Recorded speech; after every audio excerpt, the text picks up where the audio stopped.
All right, I work at Honeycomb.io, and it's an observability tool. People run queries. I'm in developer relations, so I do a lot of helping people get started in the product. Like, how do you use it at all? And when people run their first query, well, first they get some data in from their software, and then they're able to run a query. And then, I'm helping them jump around, and I say, change the time range. Go down to 10 minutes. And what do? They click on this thing right here, right? Because that looks like a time range. But that's not it. You click that, you get some multiple graphs, but no, there's no 10 minutes ago. You didn't want to compare to. You wanted to scroll up in the browser and find this thing way the heck up there and change that. And so I'm like, why is the time picker way up there? And why is that stupid compare to there at all? Why is that visible to people? So one day, I got a donut pairing with Elliot, who's on a team that cares about new users, the green team. Now, a donut is it's this program, this app that you can have in Slack that randomly pairs people up. Yeah, I see some people nodding, some other people have donut. So I get to randomly pair with an engineer now and then, and that's fun. Usually we work on whatever they're working on, so I can have fun with actual production code for a bit. But in this case, somehow we got talking about that, and Elliot was like, well, let's just change it, right? So we had an hour. We grayed out the dropdown. We updated a test somewhere. We made a pull request. There's a pull request. I mean, this is an easy change, right? And then we were done, and Elliot got it into production. But then a few days later, we see in Slack, Dean, he works at Honeycomb, so he's a power user of Honeycomb, and he's complaining that now when he wants to do a compare to, he has to do 2 clicks instead of 1. Now, personally, I don't give a crap about Dean or Ian Wilkes, the other power user who was complaining about this, because I care about new users, and Dean can frickin' make another frickin' click. But, other people do care about Dean, and Dean has influence. And in general, we also care about our power users. So ensues a whole discussion. The designers felt a little stepped on, I think, of how we could do this. And actually, they came up with a good idea. One of the designers was like, well, let's make none the top option in the checkbox. I think that's great. Then it's still 1 click. But then, there's some accessibility concern with the none. I never found out what that was. And Elliot rolls back the PR. We revert it. So this did not happen. We did it in 1 day, but it was reverted and now sits in the backlog along with a pile of other tickets categorized under time picker redesign. So now it's a big thing. This was the day that I noticed that at Honeycomb, making change in the product is no longer a technical problem. It is a social problem. And really, once I think about it, anything beyond my computer, beyond software that I personally run on my machine and no one else is affected by, it's all a social problem. It's a sociotechnical problem. There are technical elements and social elements. But once you get past a single team in a startup that hasn't hit product market fit yet, the social problems dominate. And that's why changing software is so much work.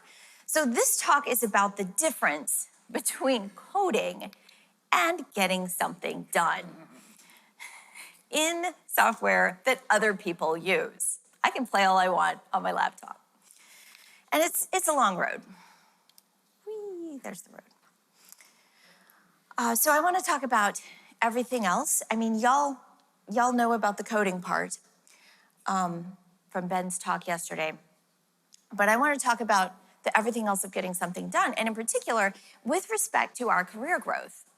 Because you can think of your career progression moving along as a ladder, as you're getting better and better at that thing that you do. You're getting your 15th 10 years of C++. if you were in the lightning talks yesterday, you can think of your career as just getting better at your skills. Or you can think of your career as broadening so that the skills that you have more impact on the world, of actually getting things done. And I'm mostly talking about the tree today. Now, caveats, I have 3 stories for you. Okay, you already had one. I've got 2 more. They're successful, so they're longer. But my stories are from Honeycomb, and Honeycomb is, it's kind of unique. Well, I think it's unique, of course, I love it. But how many people work in software as a service? 1, 2. Okay, that's what I expected at this conference. How many people work on software that their company also operates in production? A lot more, okay, but still less than half, yes. So I expect that that's kind of like a luxury that we have, that most of our code, the only person who operates it that we know of legally is us. So that's an advantage. We also have the advantage of being relatively small, still under 200 people, and being the kind of company where, like, I need to make a business case for some software purchase, and the CEO told me the other day, oh yeah, just ask the VP of Finance, he'll help you learn to write a business case.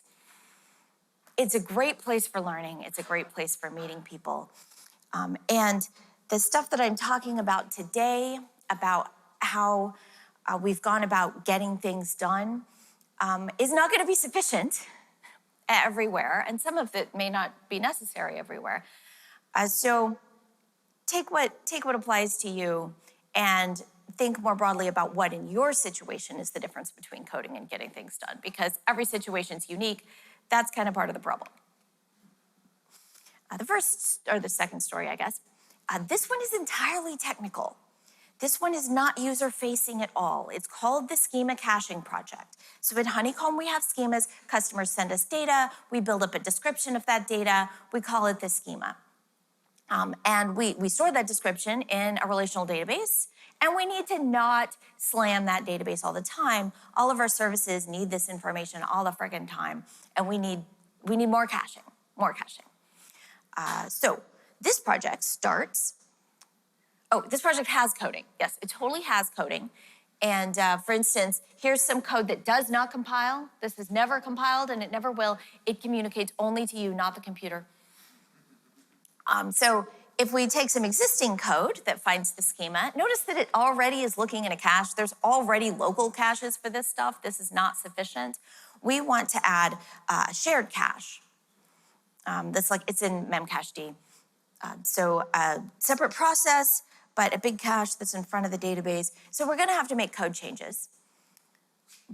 But that's not the focus of what I'm talking about today, because Ben talked yesterday about writing code.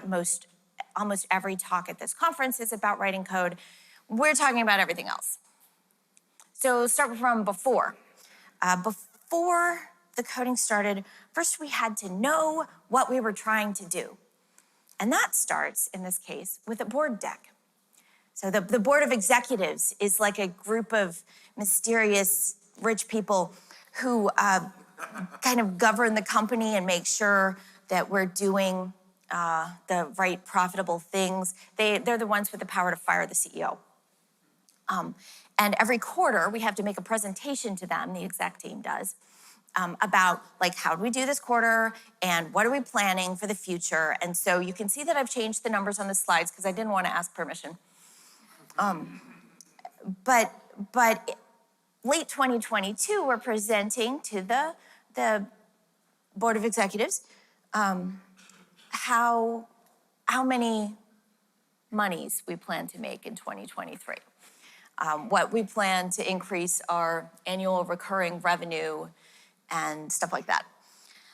So when we take this, we can translate this into engineering requirements, because we need growth. For that revenue increase, our systems also have to grow, and so the SRE team and the platform core team worked on an analysis. They looked at every service and then every interaction between the major services for what's gonna break if we hit these numbers.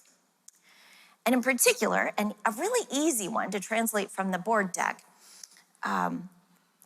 occurs if you know how we make money. So this is Honeycomb, this dark blob in the middle is Honeycomb. The purple person is a customer, and the customer is getting clues about how their software works. And they get that because their software is sending events to Honeycomb, and we store them in our custom data store and query them with our UI, and that's observability. But we charge based on how many events they send us. So this event ingestion translates directly to revenue. We can do a conversion there and find out how many events we're going to be ingesting if we hit our goals. And then the value actually comes from the clues, and that's why we've got this complicated schema, because they have to be able to send any attribute about their business that they just came up with on the fly. So the dynamic schema is really important to the value. But this revenue comes from the ingest, and the events that are coming into Honeycomb land in a service called Shepherd. And so Shepherd has to scale. So here's our scaling Shepherd ingest report, and there's a whole analysis of what we're gonna need. And in this report, it says, dataset schema caching imposes too low a scaling limit. And that's because we've got a lot of Shepherds. We've got, I don't know, 70 of them or something running in AWS. And every one of them has to know for every event that they receive, okay, what data set is this gonna go in, and what fields do we already know about in that data set, what attributes or columns. And we're gonna hit the relational database, MySQL, and ask it for that stuff, except no, we're gonna store that in a local cache, because that would be way too much. And we've had incidents around this. We've had incidents where ingest was too slow because it was too slow to fill up the local cache. So now when a Shepherd starts up, it preloads that local cache with a big database call, and only then starts accepting events so that it can serve them fast enough or slurp them in and return okay. And that we've had incidents around because if we start a bunch of them up at once, then they're all doing that big cache preload, and that slows down the database to the point that it affects other services. So we're limited in how much we can horizontally scale the Shepherds. We've already vertically scaled them up to the second biggest AWS instance available. We really don't want to be at the ceiling there. We could stagger deploys, and we've done that in a pinch, but that limits how quickly we can deploy and how often we can deploy, and we're not willing to accept that limitation going. So that's for emergencies. We need to be able to horizontally scale Shepherds. Therefore, we need something between them and the database, hence the schema caching project. So we know exactly why we're doing this and what at least one of our success criteria is. Yes, we have noticed that schema dataset fetching is an avalanche. So we're gonna change this code, but actually we're gonna have to change a lot more code than that, of course. Because here's the thing, the schema in Honeycomb, the problem that's creating all this load on the database, it's not just Shepherd, it's not just this one place in Shepherd, it's at least 3 places in Shepherd, and it's in a whole lot of other services too. And all of those services have written their own code to access just the pieces of this whole category of things vaguely under the heading of schema that they need. And they're all different. Here's a Honeycomb query that lists some of the queries in some of the different services that accesses the database columns table and how many times they happen. This list is a lot longer than fits on the screen. But we can find all of them. And so we can see all of the services that are accessing these schema tables in the database. Oh, our services are named after dogs, by the way. So that's why Shepherd is actually German Shepherd.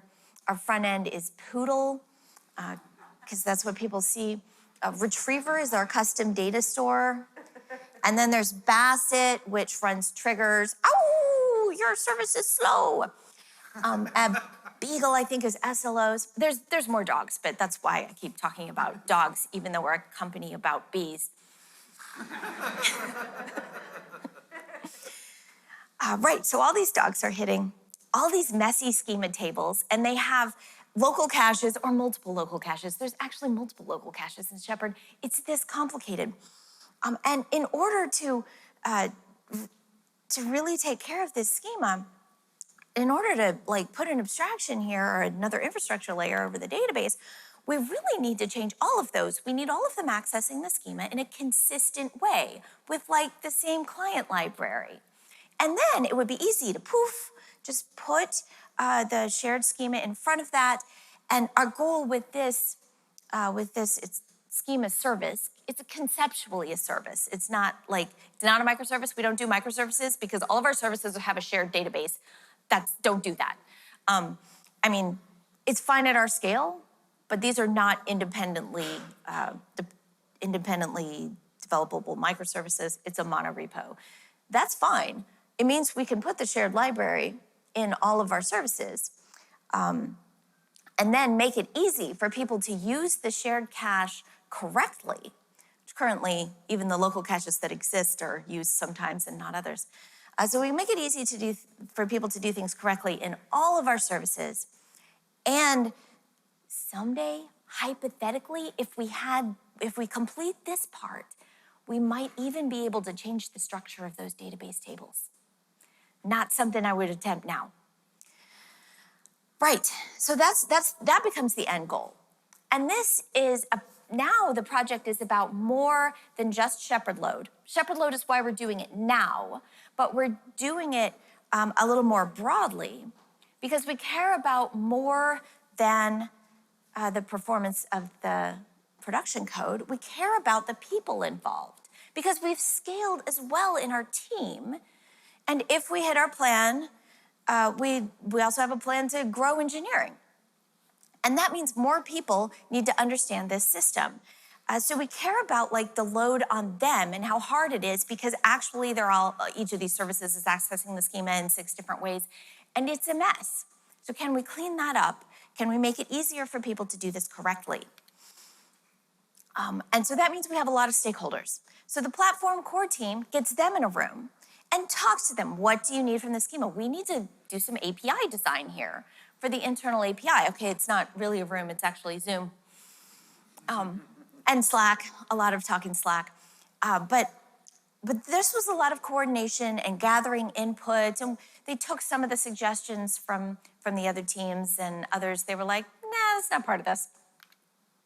Here's Nicole on how we had to create clear definitions for the first time.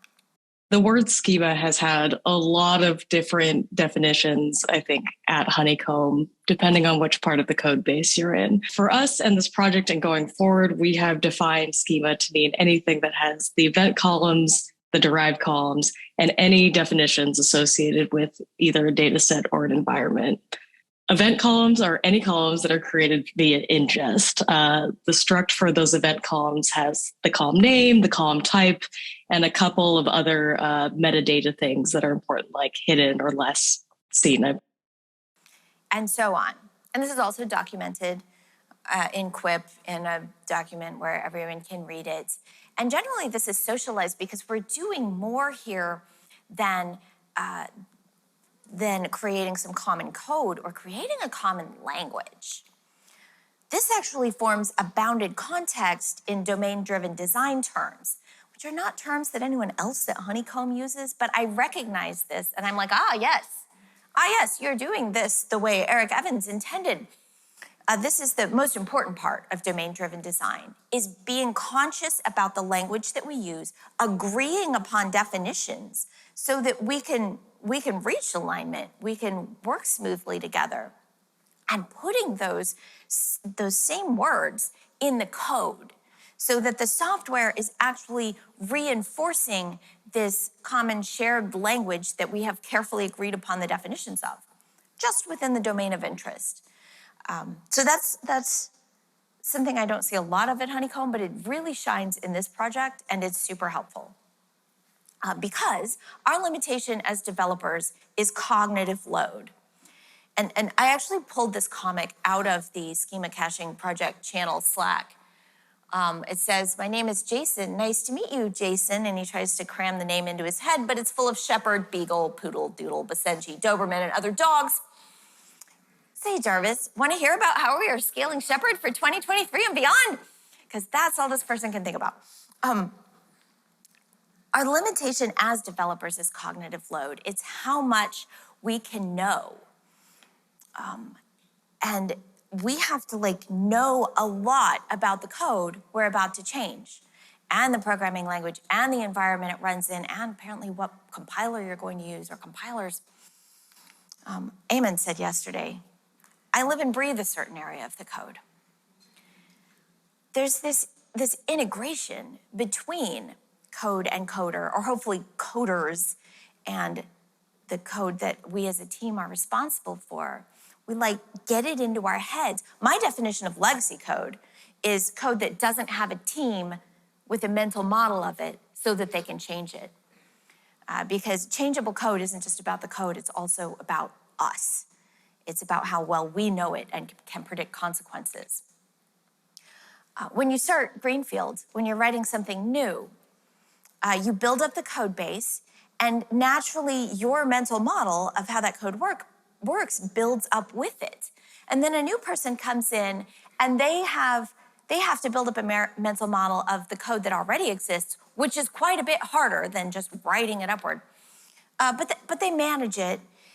And then together, you write more and more code, you add more features, you add more infrastructure components, and it gets to where a new person coming in, that's quite a cliff. And Honeycomb's reaching this point where the code base is large enough and maintained by enough different people that it's hard to get the story, to get the why, and to know which parts are in the current target architecture and which parts you should not copy. They just happen to be that way for historical reasons. When we use this deliberate language, when we break out an abstraction that's a conceptual abstraction, this isn't about repeated code. The code we're changing is, in fact, not repeated. It's all different. We're breaking out an abstraction that is shared. It's like adding a step. There's just this little piece where you don't have to worry about the structure of the database tables. You ask for the schema, you get the schema. You want to update the schema, you update it this one way. It's helpful. But watch out, because you actually did make the total amount of code more. It helps to think about the code and the people. In order to change the code, we also need the people to understand it, and we need all of the tools. Use your IDE, your continuous integration, your tests, all the scaffolding, your observability or your log aggregation or whatever, everything, all the tools you have to know what's going on, both in production and in theory. If I think of all of this as the team, that helps me conceptualize, if I want to be better at changing this code, if I want more options to change this code in the future, it's not just about the code, it's also about me. It's about, Ben called it the verification, the testing tools and scaffolding that we have to help us change the code. All of this is the team, and collectively, we achieve my objective as a developer, which is to provide valued capabilities to customers, whether internal or external, whether it's software using my software or people directly using the software. And this team, it's a sociotechnical system. And there's a new word for that, coined by Nora Bateson, anthropologist, which is symmathecist, from the Latin sim, together, mathesy, learning. Symmathecist is a learning system made of learning parts. She coined this term because system is sometimes too mechanical, whereas an ecosystem or any human group is a learning system, and all the parts are learning. So my code is learning from me because I change it. And I learn from my code when it fails the test, when it throws an exception, by whatever the heck it does in production. And I need tools in order to do that. And then I write more tests, and then I have more learning tools. And all of this is changing over time with the shared goal of providing valued capabilities and of becoming able to provide more valued capabilities over time. So the system as a whole learns to do more because each of the parts are learning from each other and from the environment. But we learn a lot from each other. So in the schema caching project, the platform core team has Shepherd under their purview, but they're caring about a lot more than that. They're caring about the wider technical system, and therefore the wider sociotechnical system inside Honeycomb of all the connected software and the teams that support that. So that's why they get them all in a Zoom. And we talk about this. And this took longer than just diving into the code, but it actually gets something done and something that stays done. And it changes the direction of development at Honeycomb in a way that's helpful. It doesn't just change this one piece. So that's a lot of stuff that happens roughly before coding. I mean, really the stuff overlaps. And then, yes, there's a lot of coding. We know about that. And then what happens as soon as stuff gets into production, which is actually quite early at Honeycomb, all this stuff overlaps. This is fine. The first thing we do is we make sure that our code is observable. We're an observability company, so of course we do that. But this is how we use it. For instance, there's one new process, the schema cache updater, that updates the cache. And it outputs distributed traces using OpenTelemetry, which is the modern standard for outputting telemetry. So each of these rows is an event that went to Honeycomb. And it tells its little story. Okay, we did a change finder run, and we went to the database to find out what was updated, and we found some, and so we updated them in memcached. And we try to get our code to tell a story like this, with varying degrees of success. And now I have to tell you a little bit about how this works so that you can understand the next bit. So Honeycomb production environment at the top, customer software sends events, customers look at Poodle to run their queries. Our production environment sends its own events, its telemetry, not to itself because that would be coupled and also because that causes a circle, it's bad. But it sends it to a smaller instance of Honeycomb, so a completely separate instance of Honeycomb that's accessed only by us called dog food. It's where we eat our own dog food. And so dog food is where we look at what's happening in production. And then somewhere we've got to look at what's happening in dog food. So there's an even smaller instance of Honeycomb called Kibble. Kibble actually does send its events to production, just for the record. But there are a lot fewer. So Kibble is taking the telemetry from dog food. And so when we do a deploy, we have a gradual deploy.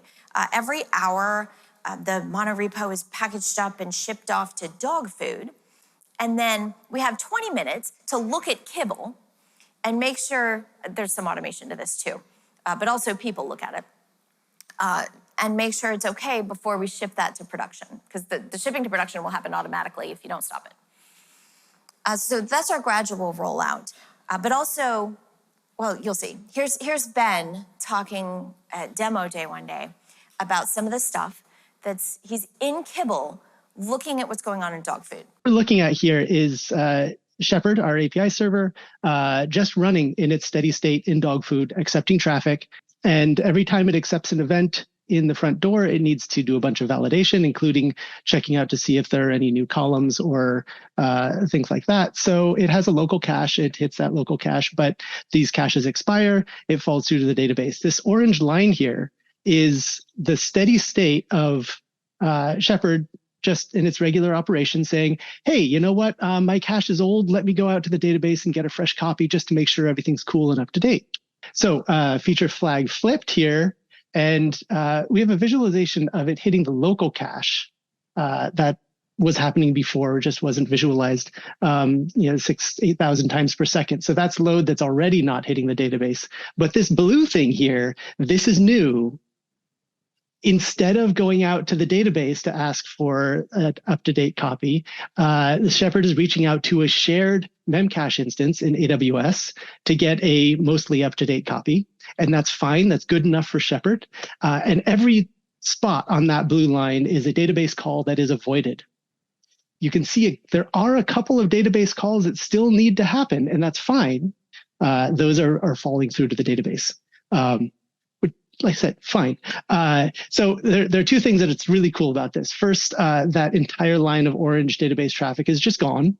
And for steady state traffic, I love seeing traffic disappear. When we restart services like Shepherd, like Bassett, it generates an abnormally high load as there is no cache, and it goes out and fills the whole thing. So I'm hoping here, dog food deploy has happened recently. Let me just add a heat map on uptime to confirm. We should see little trails from all of the restarting Shepherds. And yeah, all of that is hitting the remote cache. This came up in an incident yesterday and again this morning about database load. So I am super pumped to see this. It's only in dog food, not production yet, but so close and live and working in our system. Yay. I love demo day at Honeycomb. It's the best. Yeah, so this is Ben talking about stuff that's happening in dog food, different from production. But now that same code is actually deployed to dog food and production, or is within an hour. But we have a feature flag. So feature flags are another of the very essential things that we use at Honeycomb. This separates deploy from release.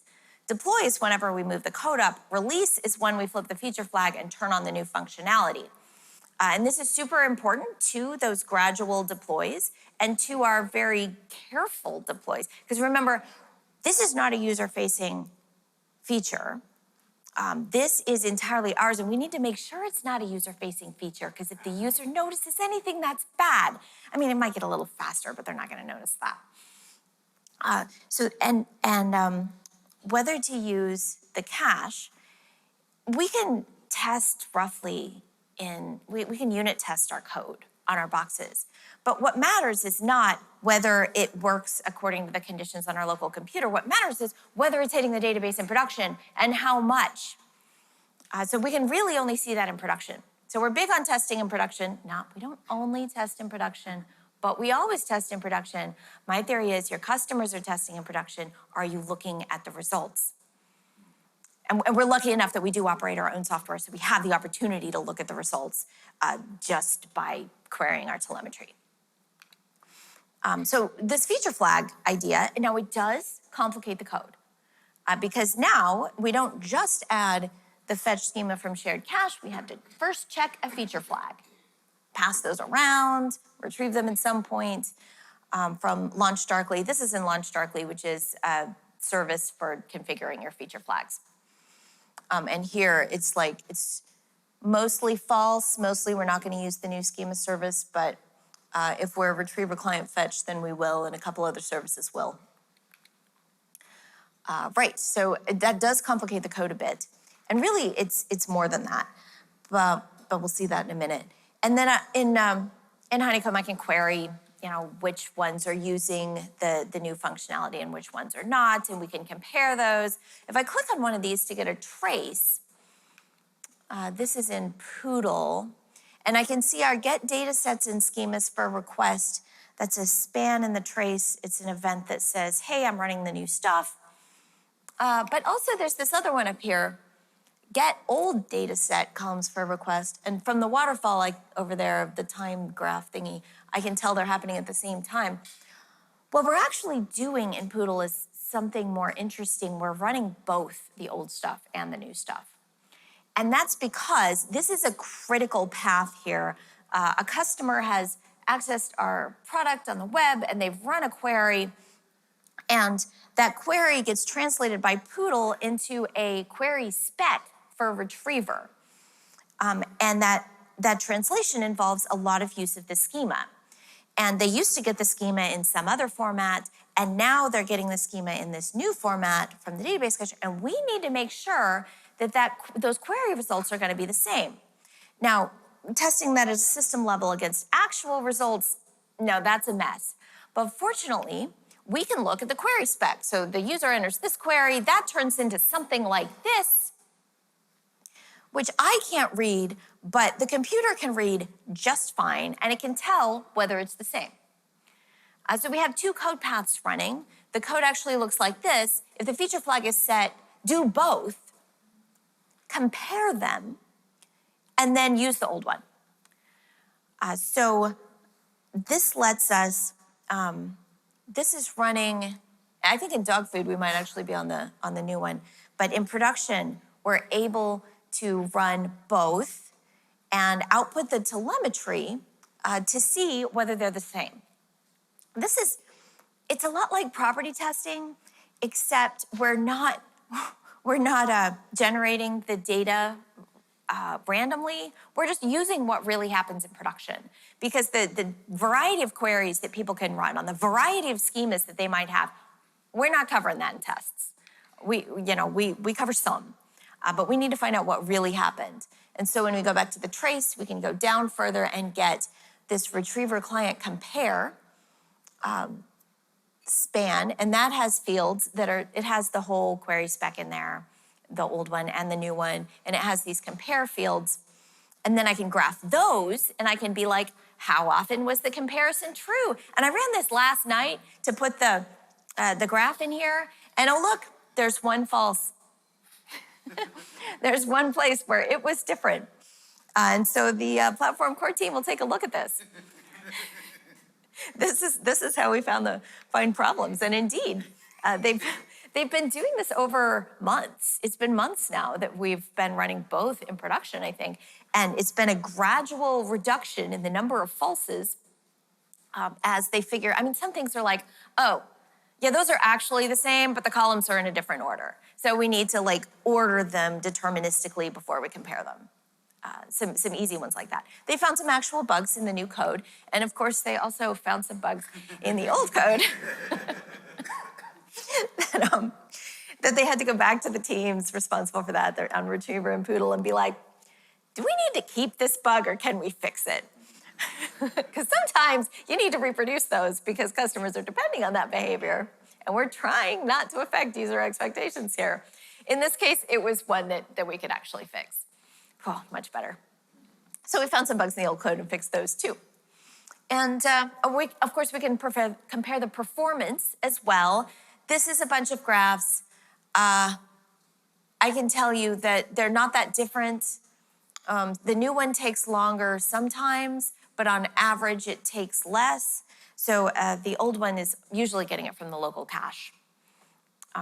So performance in Poodle, not a huge difference, but load on the database, there'll be a huge difference once we can turn the old one off. All right, this kind of shadow deploy, we don't do it for everything. You're not gonna do it for every change you make. It has to be a really critical path. It has to be important enough that a failure would, in this case, it would be really sneaky. We wouldn't know that people are getting different results. Would a customer be able to tell? Probably not, because, I mean, you query your telemetry, you believe the results. You're not going back and checking it against 10,000 log statements. So it's really critical that we get this right, where we have defined right as not changing. Also, the actual, like, the CPU cost of running both is not limiting in this case. In some cases, we can only do one or the other. And we've got to feature flag and compare that because it would cost too much to do both. And the output can be compared. Now, we've come upon cases where the output cannot be compared. In some code paths, the best we can do is like specify some properties of the output. They both have the same number of columns. In this code path, we came upon some query specs that were over 20,000 characters, and that broke our telemetry. So we had to settle for like, okay, let's compare the first 1,400 characters and the length. And that'll be close enough. And if there's a bug, it'll probably show up in a shorter one somewhere. So there's limitations, but it doesn't have to be the exact output being compared. We can narrow it in as one does with property-based testing. So this is really valuable. It's a lot of work, but for our critical code paths, it's giving us the confidence we need that we are changing our systems without changing their output.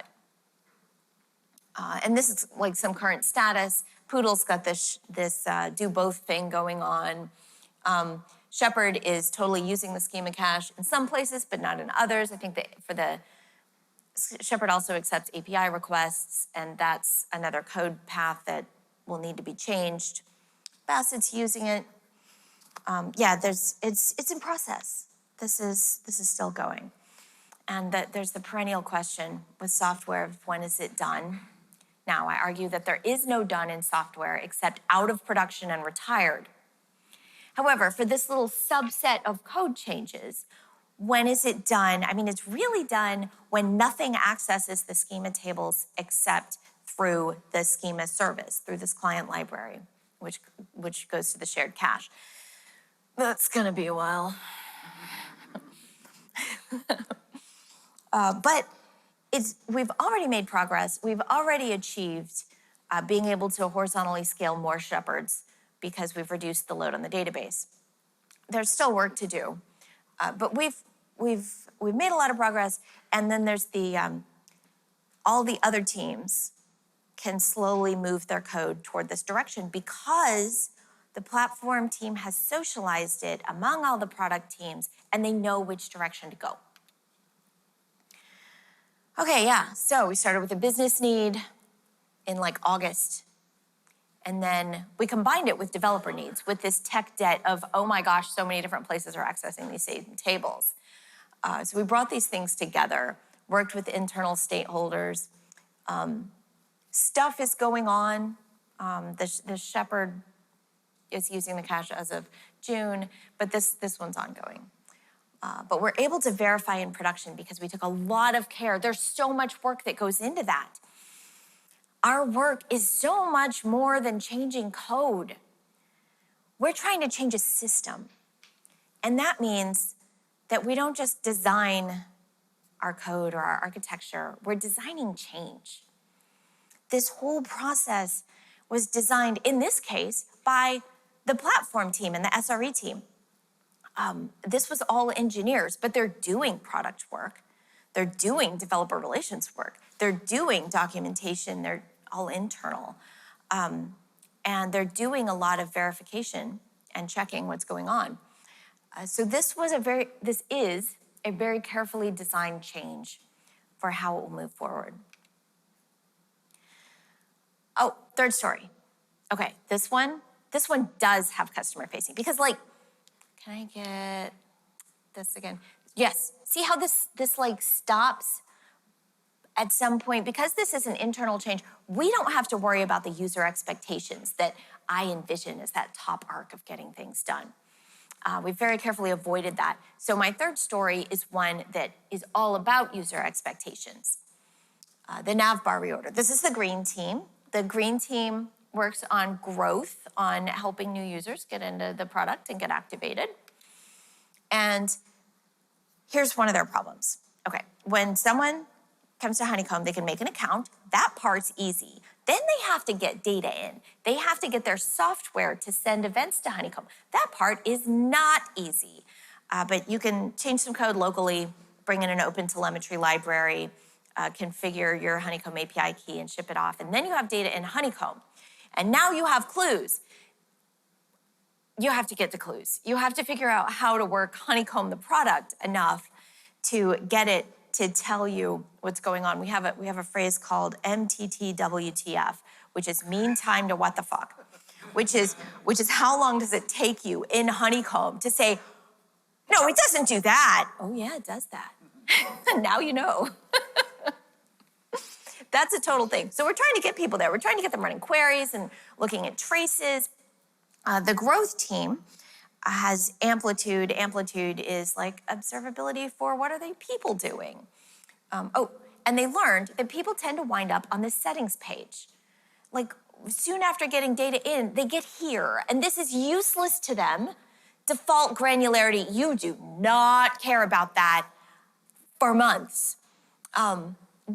They don't need these settings, but why do they get here? Well, they got here because they clicked on the nav bar, because right under new query is a little scary, let's click on data sets. Yeah, maybe we need to drill down into our data. You don't drill down in Honeycomb, you use a query. You drill down into the results of the query, but So they're clicking on this, and the green team is like, I don't want them to click on that. Now, they asked me, they're socializing this internally. They asked me, and I was like, well, great, make this page useful. I had a different opinion. That's okay. They didn't take my suggestion.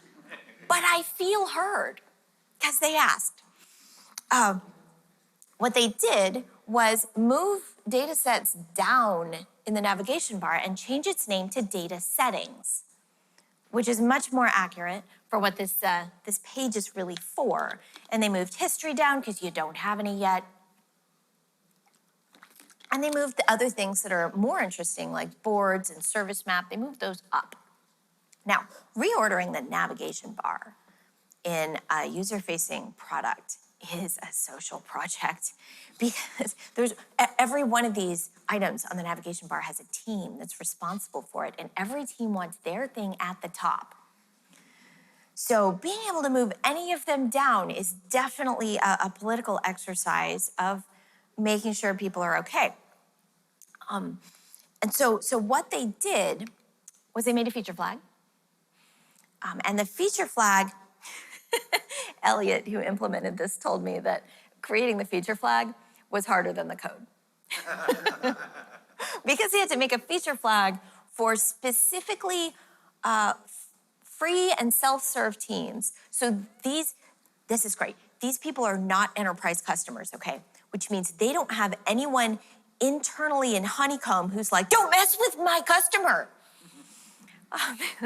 The enterprise customers all have like customer architects and stuff that are on their side and are watching out for them. Don't move my navigation bar around. That's just rude. I mean, it does. It changes expectations. People who are used to using Honeycomb know where things are in the nav bar, and they're gonna be surprised by a change. So we made it only new teams created after April 17th. They only see the new nav bar, and they never see the old one. It helps that we have this flow of free teams to experiment on. Natalie, the PM here, was like, yeah, it's so great. I love our free product because nobody cares what I try for these people. So they didn't have to ask permission to try this stuff on new free teams. And sure enough, this is teams that got data in, and then within an hour, how many of them clicked on data sets or data settings? And it went way down. Good. And clicking on like SLOs and triggers and boards and service maps, those went up. Good. Did they run more queries? That's really what we want. We want them to run more queries. Yeah, but it's too small a sample size to really say. That's okay. Net positive, definitely a win. So Natalie, as the product owner, was able to take this data and go to the other teams and talk to them in Zoom and show them and be like, look, this is why we want to change the nav bar. And then, I mean, you can't say no to that. The history team is like, yeah, okay.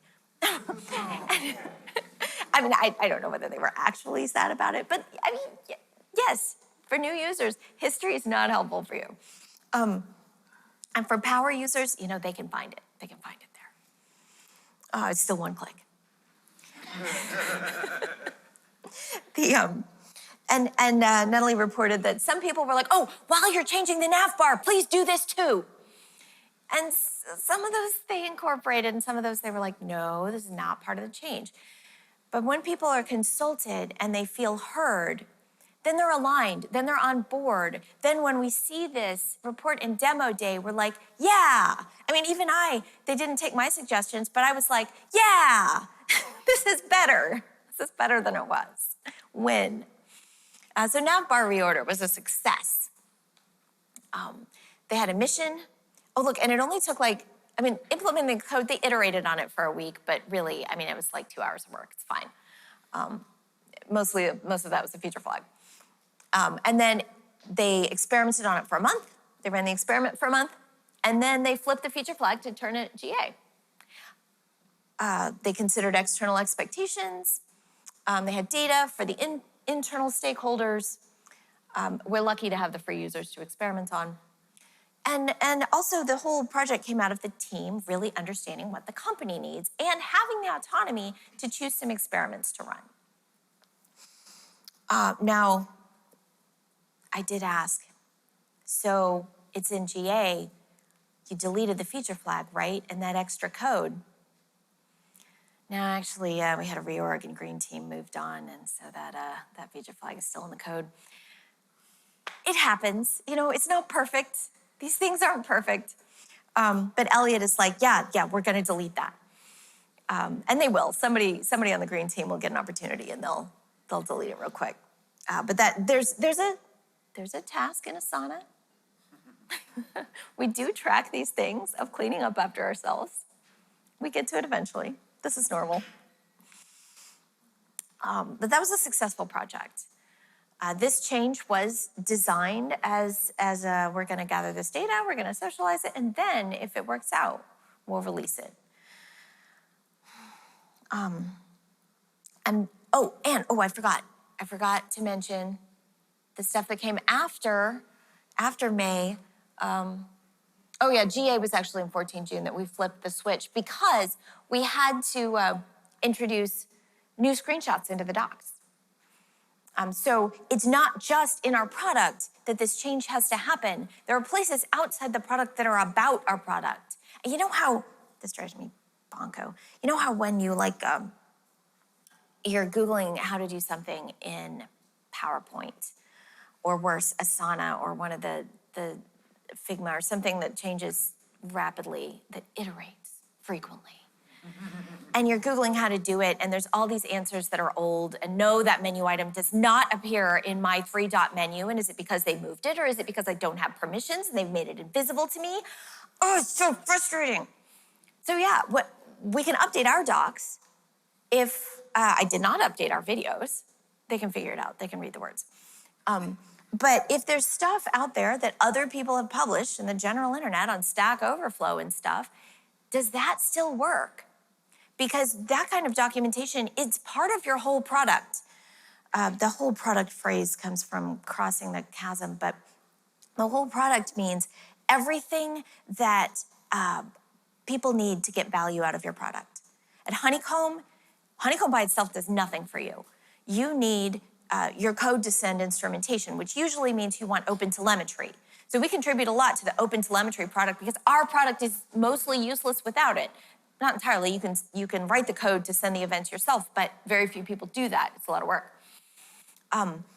And all of the answers on Stack Overflow and in the OpenTelemetry Slack and in various Discords, all of those are part of what makes it possible for people to use our product. Some of those we can change. Some of those we can contribute to. But backwards compatibility is in a UI means people can still understand those answers. You know, we change data sets to data settings. Hopefully that's close enough. People can do that translation. But that's one of the reasons that any user-facing change takes a lot of design, because you're designing a change in a system wider than your software. It's everyone using it, and it's everything on the internet that says how to use it. It's a lot. So does it still work if they try that thing matters? Backwards compatibility, it's a pain in the butt, but it's essential. Right, so that's part of designing change and why it's a social problem. Except, there's one exception to this. There's one really, really happy edge case, which is Hack Week. In Hack Week, which happens 2 times a year at Honeycomb, every change is a technical problem. It's wonderful. People get together in teams of 3, 2 to 5, really. They're like, I want to make this change in the product. I want to make this change, and then we glom on them. And for it was a short week this past June, so it was 3 days. For 3.5 days, they get to work on whatever they want and actually put it in the product. Not in production, but in dog food. And look at this. They did these 10 things. These people in less than a week. They find fields anywhere in a trace. Cool. Auto-generated boards. We already use ChatGPT to like write queries for you. If you want to type your query in natural language, it actually works pretty well, strangely. But they made it generate whole dashboards just from a prompt to ChatGPT. Really cool. Might actually get in the product someday. Burn rate alerts. Oh, I think the auto-generated dashboards won the Hack Week prize. They all got a stuffed bee or something. But burn rate alerts won the real prize, which is it got on the roadmap. Because that team, the SRE team has been begging for burn rate alerts. They tell you, hey, your service level objective just went from burning slowly to burning really fast, burning your error budget. And the SRE team has been asking for this for years. Our customers have been asking for this for ages. But it wouldn't get on the roadmap because, I don't know, it wasn't important enough. I don't know. Anyway, they implemented it in 3 days, including all the documentation. Because Mary from the docs team was in that group. And then there's no excuse why not to release this, because everybody was like, holy cow, that is so much better than what we have now. They like replaced a graph that nobody looks at with the burn rate graph, and everybody was like, wow. And sometimes, and this is kind of common in software, sometimes you have to see it to realize you need it. So that's going in sometime this year. Hack Week win. In general, on Hack Week, we get to be on this ladder. We get to use the skills that we have. The only social coordination we have to do is like a team of 3 people in the same Zoom. It's fine, we can do that. It's fun. It's a different set of, I wanna say skills to broaden your influence and really get something done in designing change within a company. But it's not so much skills really as scope of caring and relationships. So if you want to really get something done, here's some of the stuff in the examples. You need to know what you want to achieve. We've got a board deck slide that says we need to do this project now. That's a really good impetus. We're trying to get new users in. What are you trying to achieve? With compare to, I knew what I was, well, the compare to drop down that was rolled back, the sad story. I knew what I was trying to achieve, but did anyone else? Well, Elliot did. That's not enough. Whoever read the pull request had some idea. That's not enough. Understanding the situation means knowing who is impacted, who cares about this. There's another question in our code, not just does it work? Like our tests will say, does it work? But what's gonna keep it working? I think it was Chris yesterday talked about how if you're just in it, no, it was Ben. Anyway, I was in a talk yesterday. I think it was Ben's, that if you test stuff in the debugger, okay, you proved that you worked right now, but nobody's gonna run the debugger and look at that stuff the next day. That doesn't keep it working. An automated test in a test suite in CI keeps it working. It restricts other people from changing it away. But really, if you want to keep like concepts like the schema consistent in the code, that's a social activity to spread that knowledge and keep the software moving in this direction. I mean, your target architecture is always aspirational, right? You're never actually there. By the time you would get there, you have a different target architecture. That's a thing.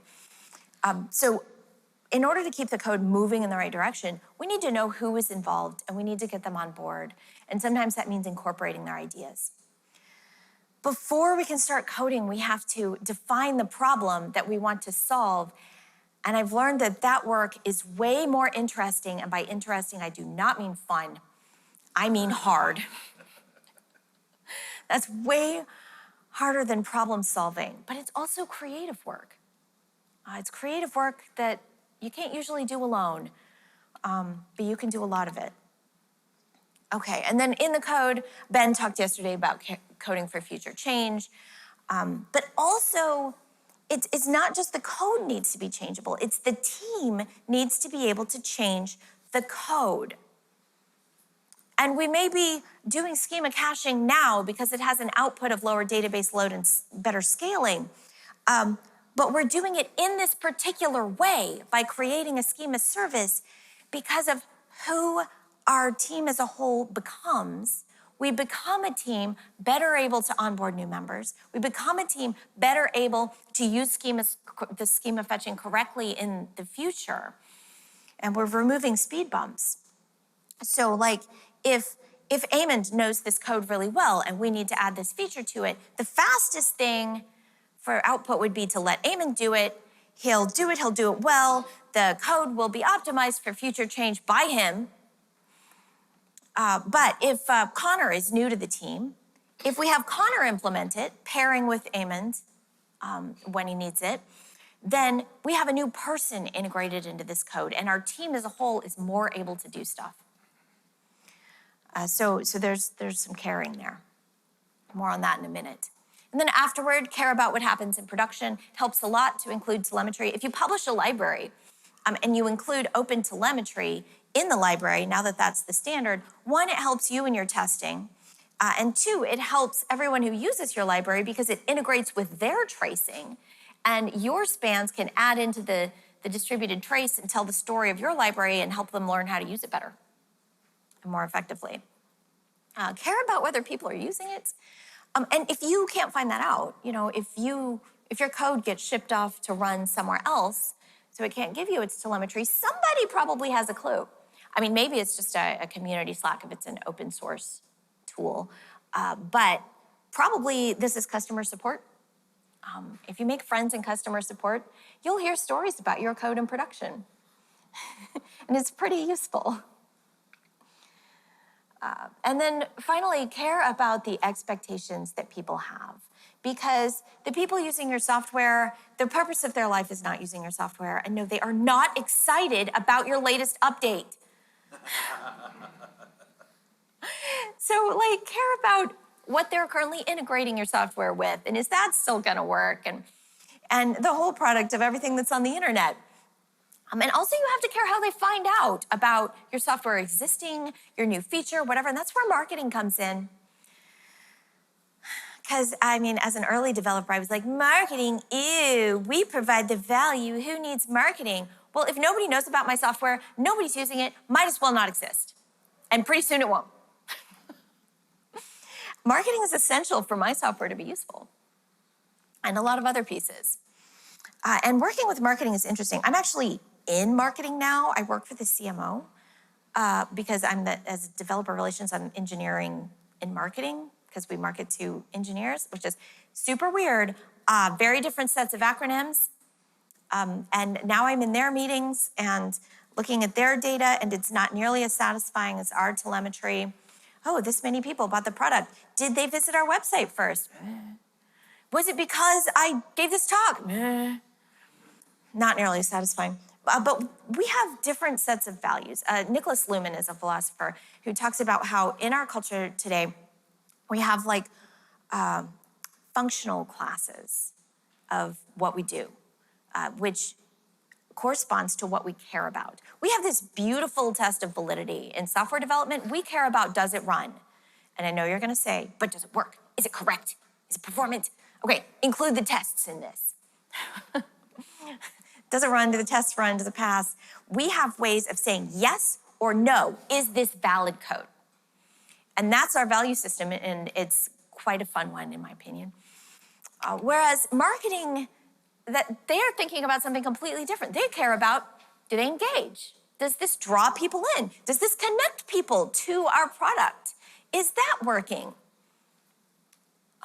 And then somebody's got to worry about if it's profitable, because that lets us keep doing this. So you've got business people keeping an eye on the money. The lawyers they don't care about reality. They want to know whether we're liable for it. And the salespeople will make all kinds of weird exceptions if it closes the deal. And then there's security. They care about what else can I make it do? Completely different from us trying to make it do this particular thing. It takes all of this. It takes all of this to make a product that's useful to people. Value is an emergent property. valuable software, valuable capabilities that our software is providing. This emerges from all of this and more. So all of these value systems are essential, and sometimes it feels like they're in conflict. Development is like, we need more time to make this right, and marketing is like, we need to release this for KubeCon. We've got all our PR set up, we've been spending 6 months on this is for KubeCon. So let's find an in-between. Let's reduce scope, probably. There's overlap between these values, and it's essential that we find the place of alignment that meets all of what we're trying to do, so that the value can emerge. Personally, I've gotten as far as expanding my values from does it run to is it useful. If it runs and I'm the target, it runs on my computer, great. I'm using it, it's great. Or I'm not using it, I've forgotten. I wrote that bash script entirely, in which case, kind of failed, but maybe I had a good time and learned something out of it. But this helps me like move toward my goal of actually understanding those other value systems, so that I can work smoothly with those people and speak their language, and we can all come into alignment and get something done together. And that's a choice of, do you want to continue getting better in your skill, or do you want to broaden your skills and your ways of communicating and the things that you can conceive to increase the impact of not just the code you write, because once you get up to staff and principal level, you're not writing a lot of code. You're doing a lot of code review maybe, or you're constantly working on alignment between and among the business and the developers and everything, and the different teams. In both of these cases, what we're doing as we climb is increasing our scope of caring. If nothing else, you increase the scope of caring in time frame. When I was an intern in software, so I have a bachelor's in physics, but while I was getting my bachelor's, I got these internships in software. I figured it out early, where the money was. And what I loved about them was I could go home at 5:30 and not worry about it. There was no homework. I was like, this is amazing. I don't have to think about work at all until 8 a.m. And now I think about work quite a bit outside of 5 p.m. But at the time, that was my scope of caring. And then I get my first real job, and I'm caring about the whole project, and I want the project to succeed and roll out to the customer and go into production and stuff. And then as I get to be an experienced developer, I care about optimizing my code for change. I want this code to be useful and satisfying to whoever's working on it, maybe me, maybe someone else, but I want it to last at least a few years. Beyond that, if I'm thinking about change beyond that, I'm making stuff up. That's just out of scope. But I do think at longer time frames, not so much in terms of code, but in terms of my team. Who am I becoming? Are the people on my team becoming? And who are we together at a larger scale? Because what we do affects the environment outside the team. But how we do it determines who we become. Are we learning more about C++? Are we learning more about this database or CI or how to write better code for change? Are we learning more about each other and how to communicate? Because we learn fastest from each other. By far, the fastest way to learn is to sit the whole team down in ensemble programming, sometimes called mob programming, where there's one keyboard and one screen, or one shared screen in Zoom. And everybody contributes to the decision-making while one person types. It sounds incredibly inefficient, but what it does is it pools the knowledge of everyone in the room. And you want the designer in there, and you want the product owner in there. And all of that knowledge gets into the code, and the person typing, you take turns typing, that person isn't allowed to make decisions. They can only implement the decisions voiced by the group, which means all decisions get voiced, which means everybody gets to say, wait, why are we doing that? And everybody knows what's going on. And that is the fastest way to increase knowledge and reduce silos. Try it for like an hour and a half a week. And that that levels up a whole team. Also, when stuff is tedious, you notice it so fast and you fix it. Why are we changing this in 5 places? Let's abstract that. Individual people can be much more patient, to a fault, the wrong kind of lazy. So I'm thinking about who my team becomes. And then as I mature, I increase the scope of caring to care about the wider technical system and therefore the sociotechnical system and the other teams. And now I've drawn this as caring about users, but really in between my team and the users is marketing, sales, business, security, legal, the whole everyone else in the company, and also what the heck is going on the internet, the community. So widening the scope of caring, and therefore, once I care, the skills will develop naturally, but more importantly, the relationships. And this is why I think of myself as a symmathecist in the medium of code. Code is not the purpose. Code is a tool that I use in order to make change in a wider system, in a wider symmathesy, because if people are involved, it's always a learning system. So if you want to get better at this, I feel like I should give you a list of things to do. And I could tell you some books that I read that I liked. Okay. Thing I've discovered about business books. Like the classics of business, the ones that endure and they're 20, 30 years old, but people still read them. These are philosophy books that happen to be profitable. Right? So I think a lot of people sneak the good philosophy into business books so they can make a living, and also so they get read because we'll read them and we'll expense them. And Secrets of Consulting. That it's tiny, it's funny. That's my favorite probably out of all of these. But really, you don't need to read the books that I read. You need to read the books that the other people in your company are reading. I get most of my book recommendations from Charity, our CTO and co-founder, for business books. Because it's not so much skills as relationships growing on this tree. It's getting to know these people, getting to care about them. And then you can like speak in their value systems, because this is really how we learn. We learn directly from people through dialogue. And if you find out what books they're reading and you read those, then you have a common language. So that's maybe my most actionable piece of advice. What books are the executives and directors and managers and marketing people and product people? You usually have access to product and design people, so that's a good place to start branching out. What books did they love? And then look at those. Because in the end, it's really all about increasing our scope of caring. And also, if you don't want to increase your scope of caring at work, if you're like, my company is full of assholes and I don't want to be like them, I'm just going to do my work, go home, and care about something else totally legitimate. For instance, you could care about this community. The organizers of this conference, they don't just care about code. They care about you as people, and it shows.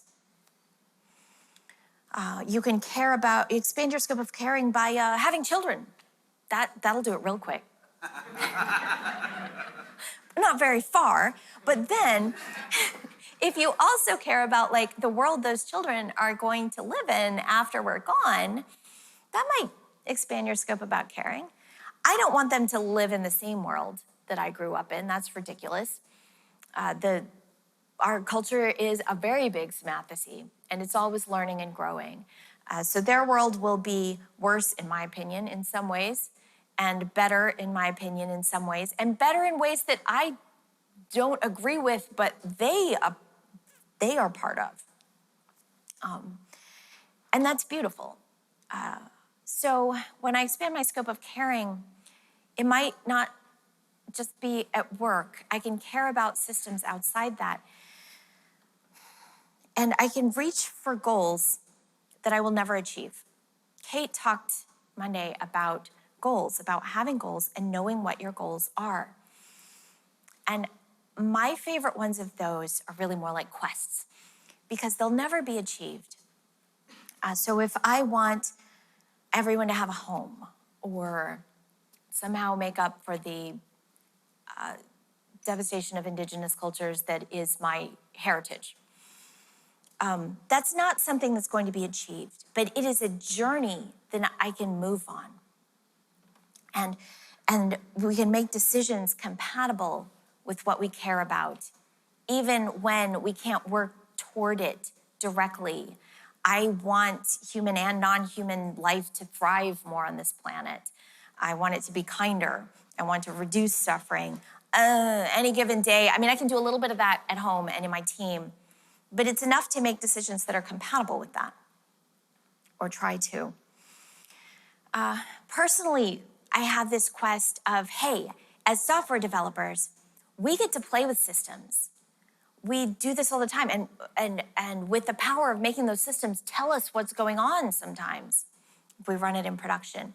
And with this, we can get better at making change in systems, including sociotechnical systems. We can get something done within our company, and we can move positive things forward in the wider world with those same skills. So as I learned to care about more than just the code, about the usefulness and everything that that takes, I also learned to care more about the system in the world and to feel less helpless. I'll never control it. I'll never control anything that's not right on my computer, but I can influence it, and influence matters, especially when there's a lot of us. So that's my quest, to encourage all of you to work skillfully in complexity, because only within a very limited scope can we reduce complexity. Complexity is our friend when we can work with it, when we can let it in and see it and accept it and influence it. And think about, if we can't do anything that's going to make an effect outside, the journey determines who we become. And if we pick the kind of goals or quests that are, in my opinion, useful, then on our journey there, we will become more patient, more curious, and more loving. And that's enough. That's enough. There's a QR code for this URL, which hypothetically has resources. Oh, I have stickers that say symmathecist, but I didn't bring enough of them with me. I will be happy to mail you one. This page has my email address. You can email me your address and I will send you a symmathecist sticker. I do have a bunch of obnoxious Charity Majors makes these, our CTO, charity stickers to give away, and a few boring Honeycomb ones. Yeah, and thank you all for being here.